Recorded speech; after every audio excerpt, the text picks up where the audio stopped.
Michael Douglas, heir to Hollywood's golden dynasty, was never content to live beneath the towering shadow of his father. With unyielding discipline, he carved a legacy of his own. Films that shook the very core of cinema and characters so fierce and relentless that audiences both feared and revered him until his name was called beside the golden Oscar like a hymn of triumph. Catherine Zeta-Jones, the Welsh girl from a windswept land by the sea, climbed with quiet defiance from humble stages to Broadway's glow before a knighting on Hollywood's silver screen. No one ever gifted her a crown. She seized it with proud beauty, iron will, and blazing talent until she held the Oscar in her hands, a radiant smile masking a heart steeped in sacrifice. When their paths finally collided, the world exalted them as an unbreakable union. Power and beauty bound together like myth, yet behind the ovations, shadows gathered. Their home became a house of echoes where illness, silence, and unseen wounds gnawed at a love once thought indestructible. And now at 80, Michael Douglas has finally spoken, admitting the truth about his marriage. Before we begin, if their journey has ever touched your heart, leave a like as a tribute to two lives that have weathered storms most of us could scarcely endure. Behind the legend of power and beauty introduced in their marriage, Michael's own journey began with the heartbreak of a boy learning that fame cannot hold a family together. He was born on September 25, 1944, to Kirk Douglas, a star whose name was climbing Hollywood mares, and Diana Dill, a Bermudian actress whose family carried a strict code of service and discipline. To outsiders, it seemed inevitable that the child of such a union would be destined for greatness. Yet inside the home, the story was far from golden. In 1951, when Michael was just 7, his parents' marriage collapsed. And while the world celebrated his father's new roles, the boy felt the absence with cruel clarity. Birthdays came with an empty chair. Holidays ended with a phone call that never came, and a longing that even applause could not fill. Living primarily with his mother, Michael found steadier ground when Diana remarried, and William Dared became a gentle stepfather, offering him the kind of everyday kindness his famous father was too far away to give. Still, the Douglas name on his school blazer weighed more heavily than any fabric, a reminder that he belonged to a dynasty that loved applause but left him aching for presence. He moved through prestigious schools, Allen Stevenson, Eaglebrook, Chott, their polished corridors filled with expectations he never asked for, where classmates saw him as Kirk Douglas's son long before they saw Michael. Weekends at film sets dazzled and tormented in equal measure. He could watch the cameras flood his father with light, hear the laughter of crews, and still feel the cold silence of a distance he could not bridge. Later in life, he would admit that he spent years trying not to resent, but to step out of that shadow, describing it as a quiet climb toward being seen. From his Bermudian heritage came a steely sense of discipline that one earns worth by showing up, by working harder, by keeping silent when words fail. From his father's world came ambition, the shimmer of celebrity, and the noise of fame so loud it often drowned a child's fragile voice. He learned to turn heartbreak into focus, polished shoes, punctual trains to school, scripts practiced alone, grades that spoke in place of confessions he could never share. The ache remained, but ithered into resolve. The boy, who once felt like a guest in his own life, began to build a room of his own brick by brick, until the stage lights no longer mocked him, but warmed him. What might have shattered another child, the cruel distance, the aching silence, the constant comparison became Michael's forge. By the dawn of the 1960s, when college beckoned, he was no longer trying to escape a name, but determined to earn it, carrying the fractures of his youth-like armor for the battles to come. If Michael's childhood was marked by absence inside a house of fame, Catherine's began in a modest Welsh home where survival itself became her first performance. She was born on September 25, 1969 in Swansea, Wales, to a baker father and a seamstress mother. A household without glamour but rich in quiet resilience. At just a few years old, Catherine nearly lost her life to a viral infection that stole her breath. Doctors performed an emergency tracheotomy, and the scar beneath her chin remained as a silent crown of survival. That mark would follow her into classrooms where children whispered and laughed, turning a wound of survival into a daily reminder of fragility. Yet instead of breaking her, it hardened her resolve. If they saw only a scar, she would make them see talent so radiant they could not look away. For her parents, every day after the surgery was a gift. And when fortune struck, a family lottery win of nearly $100,000, they chose not indulgence, but investment, dance lessons, singing classes, theater training, a chance to give their daughter wings. By 4, Catherine was already standing under church lights, her voice carrying far beyond her tiny frame. At 11, she embodied Annie with a brightness that stunned audiences. By 13, she conquered London's West End in Bugsy Malone, her presence far larger than her years. The applause was intoxicating, but it came at the price of discipline, endless rehearsals, exhausting commutes, a young girl's body molded by adult ambition. At 15, she made a choice that terrified her teachers, but defined her destiny. She left school behind to tour the nation with the pajama game, surrendering the safety of ordinary youth for the uncertainty of a stage. Later, she would confess that the stage became her sanctuary, the place where fear turned into power and fragility into force. Those years of survival and sacrifice taught her a truth sharper than any scar. Beauty was not a gift. It was earned through sweat, and grace without grit could never last. If Michael's pain was the cold silence of a missing father, Catherine's was the cruel memory of air nearly stolen and of laughter that cut deeper than any scalpel. Reminders that each breath, each role, each ovation had to be seized. 2 children, one growing in privilege, shadowed by distance, the other in simplicity, shadowed by fragility, were unknowingly being tempered for the same storm. A future where survival would not only shape their lives, but bind them together in a union of endurance, beauty, and fire. While Catherine carried a scar that reminded her each breath was borrowed, Michael carried a name so heavy it threatened to crush his own voice. And as adolescence gave way to ambition, Hefis the stage not as a gift, but as a trial, a boy of Hollywood sentenced to prove he could exist beyond his father's shadow. At the University of California, Santa Barbara in the mid-1960s, he immersed himself in drama studies. Yet even there, the ghost of Kirk Douglas sat in the room, an uninvited judge in every classroom and audition. His father's blunt verdict that acting was not his strength struck like a cruel blade, leaving a wound no applause could stitch. Michael would later confess that those words echoed for years. "I spent years trying to be seen for myself, not just as his son." What for another young man might have been permission to surrender became for him a furnace.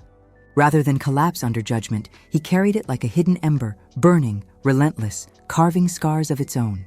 In 1969, at 25, he debuted in Hail Hero, a modest film, but one raw enough to earn him a Golden Globe nomination as Most Promising Newcomer. Yet even the nomination tasted bittersweet. Critics whispered that it was still the Douglas name that opened doors.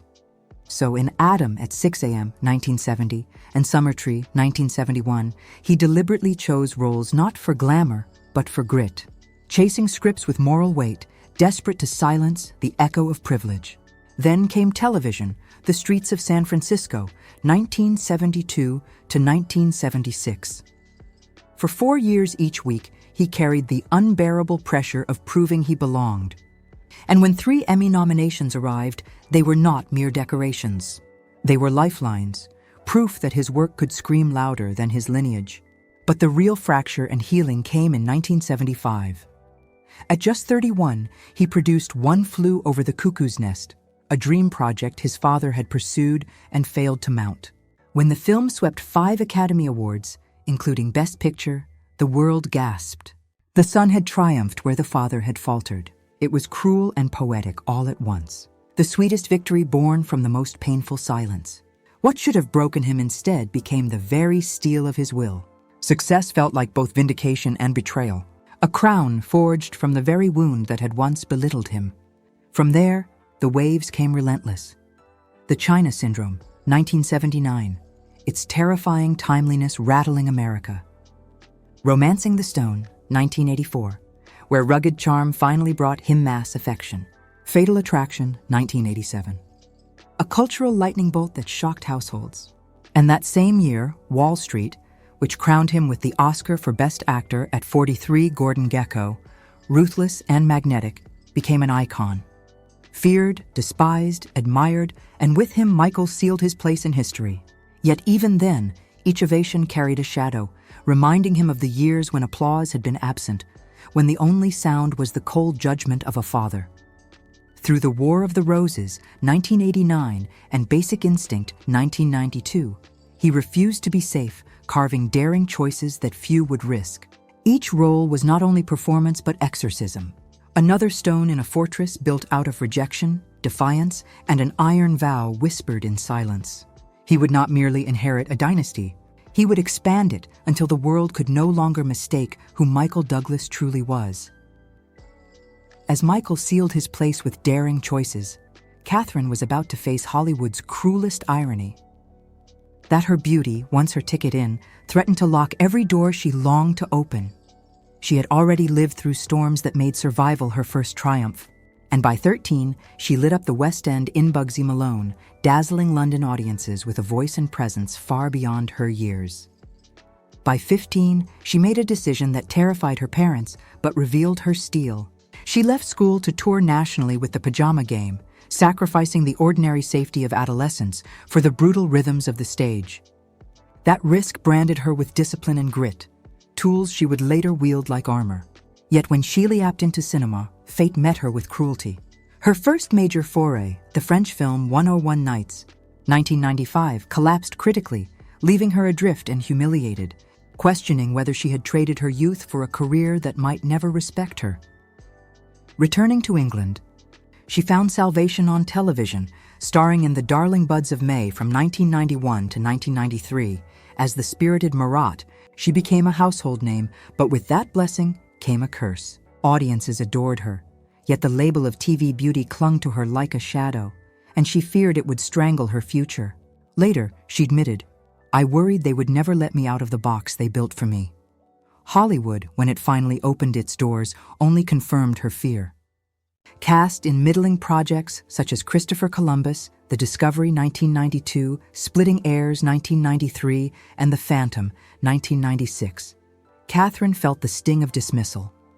Reporters wrote endlessly about her looks while ignoring her craft. Directors offered roles that asked her to smile, but never to bleed. It was cruel. It was heartbreaking. It was suffocating. A golden cage masquerading as opportunity. For many, it would have been enough to surrender. But Catherine refused. She turned the sting into fire, the box into kindling. She vowed that if she was to rise, it would not be as a decoration. It would be through sacrifice, through scars, through sheer force of discipline. That chance arrived unexpectedly when Steven Spielberg noticed her in the young Indiana Jones Chronicles and later in the TV miniseries Titanic.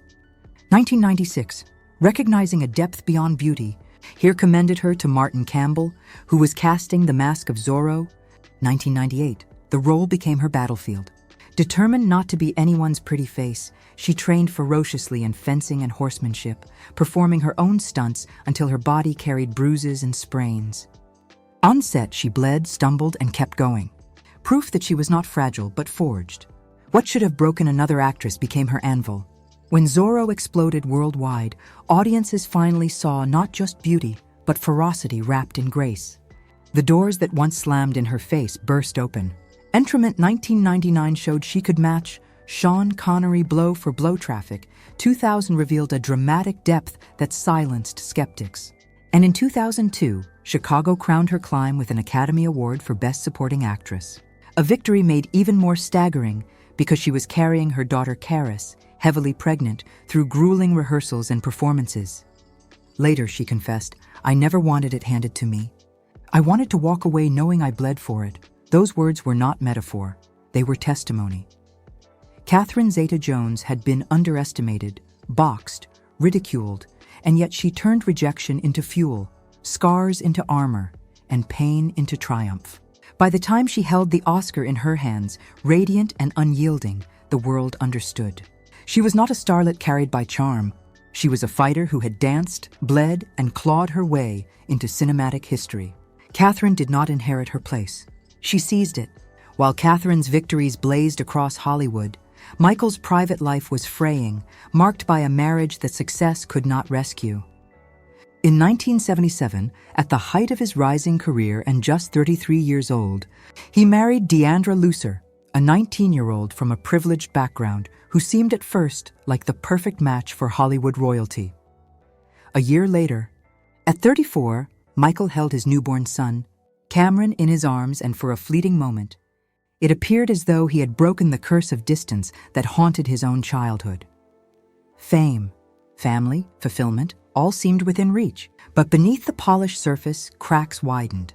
The demands of fame were relentless, the temptations of success unavoidable, and Michael himself admitted later that he was too often absent, consumed by work, by habits, by the roar of a world that never let him stand still. The early 1980s brought both triumph and disaster. Professionally, he soared, but privately, he faltered. In 1980, a severe skiing accident left him injured and shaken. A brush with fragility that might have reminded another man to slow down. But even as his body healed, the marriage did not. Deandra longed for stability. Michael, restless and drowning in the undertow of celebrity, struggled to stay present. He would later describe those years as silent years under the same roof. Words far more devastating than any scandal. It was not fire that consumed the marriage, but silence. A silence so heavy it became cruel, eroding intimacy day by day, leaving two people moving in parallel lines that never touched. For Cameron, their only child, the toll was heartbreaking. He grew up in the shadow of parents who could not reach one another. A father chasing films and applause, a mother trying to fill an emptiness that never closed. Michael would one day confess his deepest regret was watching his son drift, recognizing in him a reflection of his own fractured youth. The very cycle he had sworn to escape, absence, distance, longing, had returned to claim another generation. "I thought I could be different from my father," he once admitted. "But I wasn't there when my son needed me." By the 1990s, the marriage was no longer a union, but an arrangement. They kept appearances, walked red carpets, smiled for photographs, but the bond behind the images was hollow. After 22 years, the inevitable arrived. In 2000, Michael and Deandra divorced. Headlines screamed about settlements and millions. But for Michael, it was never about money. It was about the ache of failure, the shame of what he called 2 decades where love had no voice. He carried those years like invisible scars, reminders that no Oscar, no success, no standing ovation could shield him from the oldest and harshest truth of all. Even a man born into a dynasty, even a star with the world at his feet, can still come home to loneliness. If Michael's lessons in love were written in 2 decades of silence, Catherine's were carved in sudden goodbyes, engagements broken, trust betrayed, and a weariness that would shadow her into every new beginning. While her career was finally ascending, her private life carried shadows that applause could not erase. In her early 20s, she entered a relationship with television presenter John Leslie, a man whose jealousy and controlling nature began to suffocate her. The sparkle of romance dulled into tension, and Catherine, unwilling to surrender her dreams for possession, disguised as love, walked away in silence. It was a choice that cost her companionship, but preserved her future, proof that even in love she had to fight to keep breathing. Years later, she reflected on that season of her life with quiet candor. "I knew if I stayed, I would lose myself before I ever found success." By her mid-20s, she believed she had finally found stability with actor Angus McFadyen. The two became engaged, and for a time, Catherine allowed herself to imagine a home, a wedding, a permanence she had never known. But as the day drew near, the engagement unraveled. The breakup struck like a sudden storm, leaving her stunned and hollow at just 27. To the world, she appeared strong, smiling for cameras. Yet privately, she carried the ache of plans, abandoned of vows broken before they could ever be spoken. Years later, she admitted it left a scar no one could see. "I learned that love can vanish in a heartbeat, and that frightened me more than failure on any stage." As her fame grew in the 1990s, so did the scrutiny. British tabloids feasted on her beauty and speculated endlessly about her romances, framing her not as an actress of discipline, but as a woman whose worth was measured by who walked beside her. The constant intrusion made her wary, guarded. Each headline was another wall built around her heart, teaching her to step carefully, to doubt easy affection, to guard her soul as fiercely as she guarded her craft. Catherine would later confess that the press often made her feel like prey. "I wanted to be known for me work, not for who they thought I was with." Michael's wounds had been forged in the silence of a long, unraveling marriage. Catherine's were born in betrayals that arrived too soon, in promises that dissolved before they became reality. He carried the weight of decades unlived. She the sting of hopes extinguished too quickly. Neither arrived at destiny whole, but both arrived honest, carrying fractures that no spotlight could disguise. And so when their paths finally crossed in Deauville, it was not perfection that drew them together, but recognition. Two wounded hearts, daring to believe they might beat stronger side by side. By the late 1990s, both had broken free from their pasts. Michael from a marriage that had turned into 20 years of silence. Catherine from promises shattered before they could be kept. Neither carried perfection into the future. Only scars is carved by absence, hers etched by sudden goodbyes. And so when destiny placed them side by side at the Deauville Film Festival in 1998, he at 53 and she at 28, it was not two untouchable stars meeting, but two wounded souls daring to test whether love could be rebuilt from ruins. Amid the champagne toasts and red carpet flashbulbs, a strange intimacy revealed itself. Michael and Catherine shared the same birthday, September 25th. To Michael, it was not chance but omen, and with the audacity of a man who had fought shadows all his life, he looked at her and declared, "You're going to be the mother of my children." The boldness, almost reckless, froze Catherine. For a woman who had been burned by betrayal, who had taught herself to distrust grand declarations, the words felt like both promise and threat. She smiled, but her heart pulled back, whispering caution. And yet, Michael was no longer the reckless son trying to outrun his father's shadow. Days later, Catherine received flowers on set in Scotland, and with them a handwritten letter of apology. It was not polished PR, not another Hollywood performance. It was humility, rare and unguarded. That gesture slipped through Catherine's defenses. Soon phone calls began. Hours stretched into nights, nights into months, 9 in all. In those long distance confessions, without cameras, without roles to play, they found something both had been denied, the relief of being heard. Michael would later recall, "It was the first time I felt someone was listening without judgment." For Catherine, those nights were proof that intimacy could still exist without fear. What might have been idle flirtation became a quiet form of healing. He learning to speak where once there had only been silence, she learning to trust where promises had once broken. On New Year's Eve 1999 in Aspen, they found themselves shivering, with colds, wrapped in blankets instead of couture, coughing between laughter. In that unglamorous moment, Michael produced a vintage diamond ring and asked for her hand. There was no orchestra, no spotlight, only two weary hearts daring to believe. Catherine said ease, not because of the ring, but because the man offering it had already proven he could apologize. Wait and listen. Their wedding on November 18, 2000, at New York's Plaza Hotel saw Catherine at 31 and Michael at 56 stage, with all the splendor expected of Hollywood royalty. Their 3-month-old son Dylan, nestled in their arms, made the photographs look like the beginning of a dynasty. Yet the union was met with both awe and skepticism. The 25-year age gap drew whispers. Tabloids speculated. Critics questioned whether their marriage was built on glamour rather than endurance.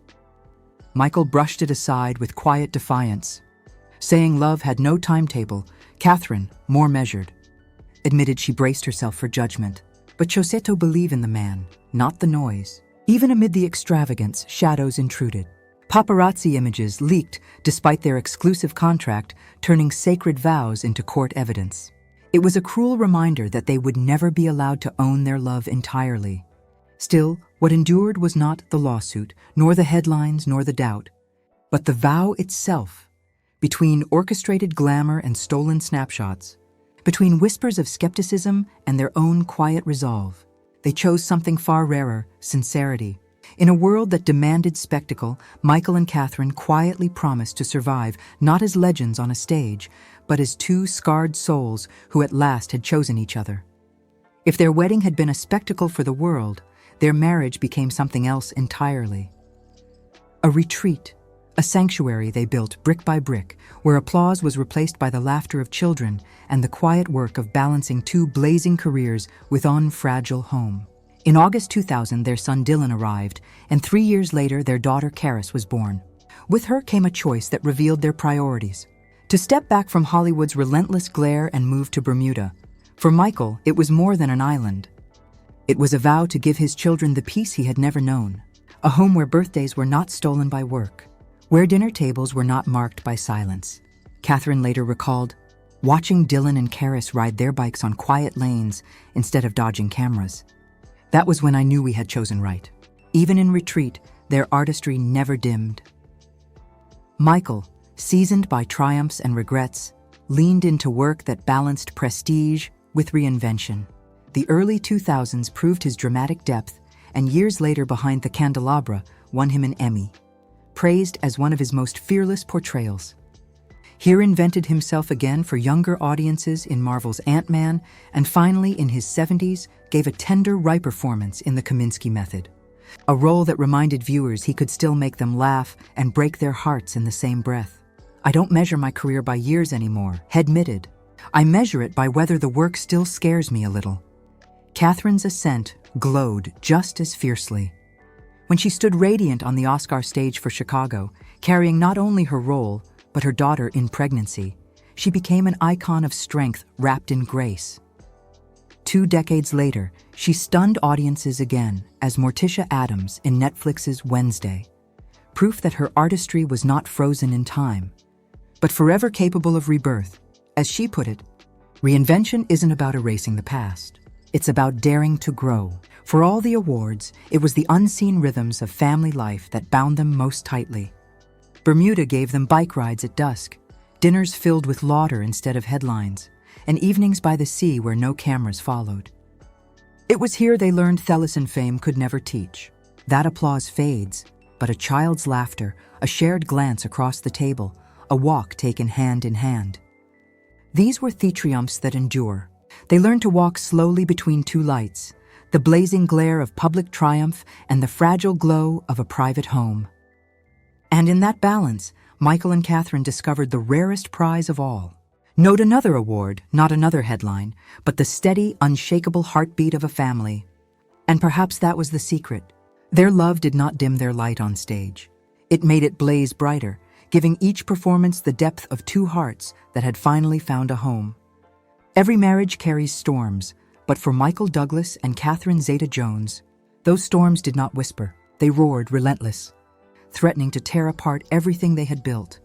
For Michael, the first gale came not from his own body, but from his son's. Cameron Douglas, born from his first marriage, had grown up in the half-light of absent parents and the full glare of a famous name. By his 20s, Cameron's struggles with addiction spiraled into crime and eventually prison.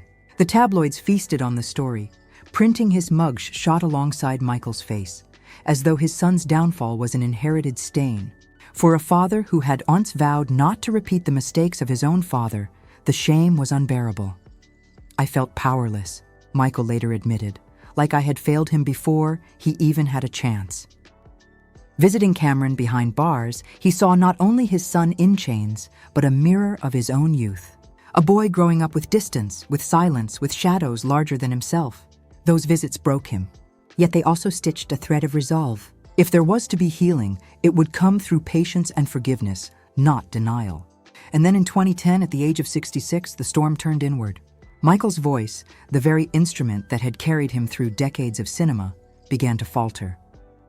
He was diagnosed with advanced tongue cancer, a disease so aggressive that doctors considered removing part of his jaw. Instead, he chose the brutal path of radiation and chemotherapy. For 7 weeks, he endured a regimen that stripped 40 libs from his frame, blistered his mouth, and left even water tasting like poison. Speaking was agony. Swallowing was worse. But every morning he forced himself to whisper the same words. Still breathing, the world watched a man once defined by power brought to his knees, his once commanding voice reduced to a rasp.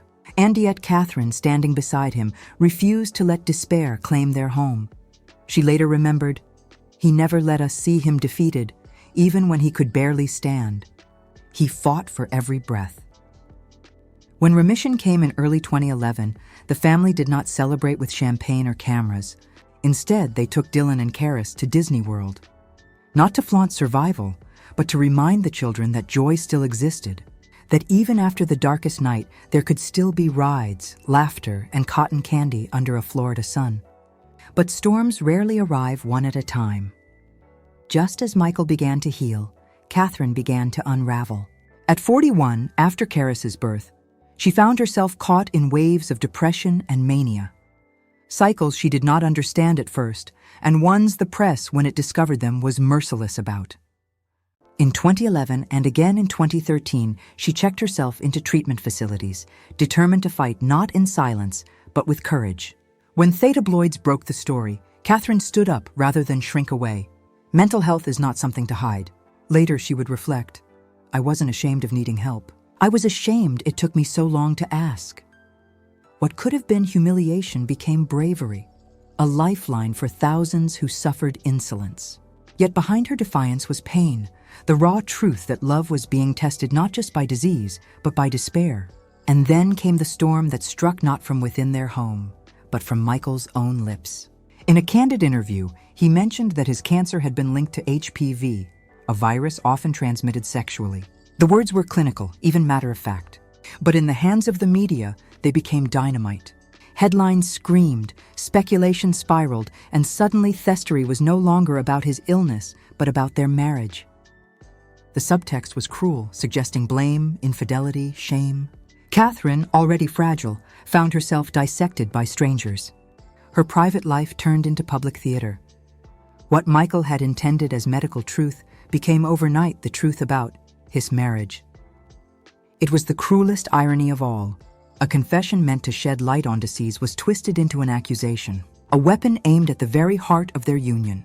Catherine, blindsided, felt exposed and humiliated. Michael, horrified by the fallout, realized too late that honesty had been reshaped into spectacle. The silence that had once poisoned his first marriage threatened to return.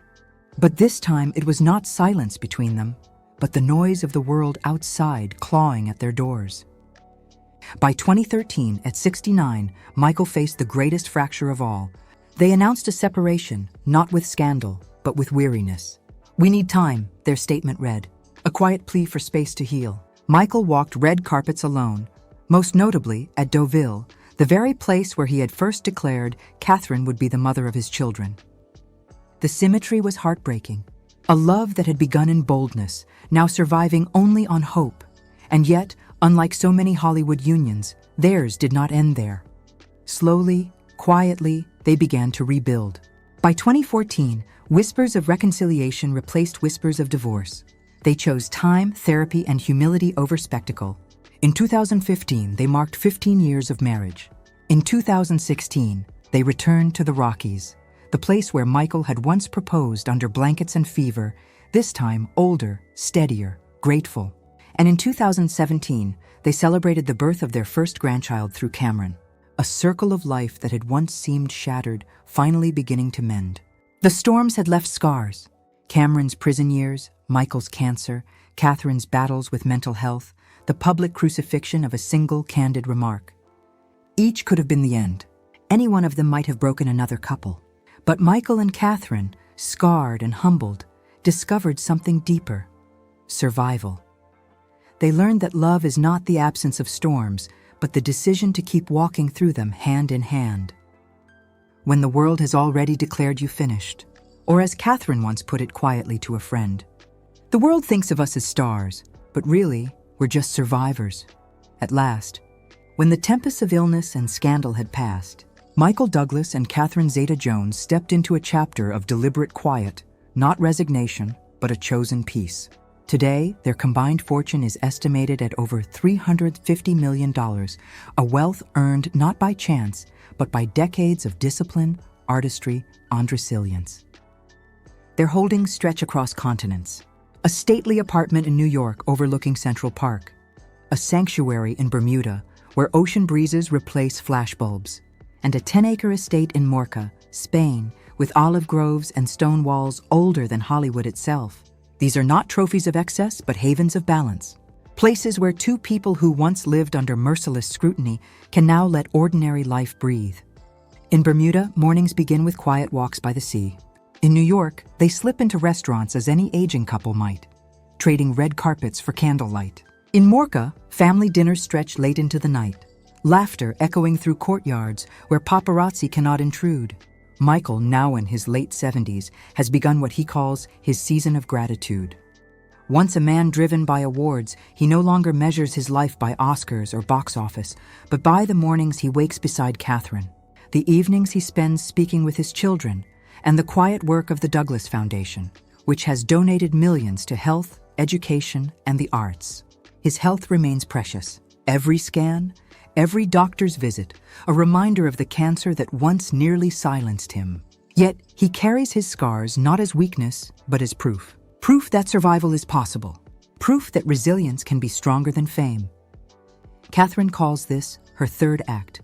She no longer accepts every role that crosses her desk. Instead, she selects with care, pursuing parts that challenge her spirit as much as her craft. Her turn as Morticia Addams in Netflix's Wednesday 2022 reminded the world of her ability to reinvent herself at will. Off-screen, her discipline is legendary. Pilates, swimming, and meditation anchor her days. A Mediterranean diet, walks in the gardens, and time spent cooking for her family keep her grounded. At 54, she has not chased youth but embraced grace. A beauty not of artifice but of endurance. Reinvention, she has said, is not about starting over, but about honoring where you've been and daring to grow. Together they now stand in the era of the empty nest. Dylan and Karis are grown, their paths unfolding into lives of their own. The house once alive with children's laughter is quieter now but not empty. It hums with a gentler rhythm. Michael and Catherine walk together more often, cook together more often, sit side by side, listening to the music that once framed their courtship. What was once a marriage strained by storms has softened into a companionship shaped by survival. We don't need the spotlight anymore to see each other, Michael once reflected. We choose a softer light, one that lets us see clearly without being blinded. And in that softer light rests the essence of their story. Resilience to endure illness, scandal, and the endless weight of public expectation. Forgiveness. A father learning patience with a son. A husband and wife mending after separation. Respect. The wisdom of giving each other space only to return stronger. And truth. Not the twisted truth of headlines, but the quiet honesty of two people who never stop choosing one another. And so their journey does not end in spectacle, but in something rarer. The quiet courage of two people who chose to stay. They did not chase perfection because they knew perfection is an illusion. Instead, they chose persistence to forgive, to build, to rise together even when storms had broken them down. They discovered that love is not made in the applause of the crowd, but in the silence of kitchens, in the warmth of shared walks, in the patience of listening when words are hard to find. Perhaps that is their greatest gift. A reminder that love endures not by being flawless, but by being faithful. If their story has ever stirred your heart, leave a gentle tribute below. Not for their fame, but for the hope that families in all their imperfections can still find their way back to the light.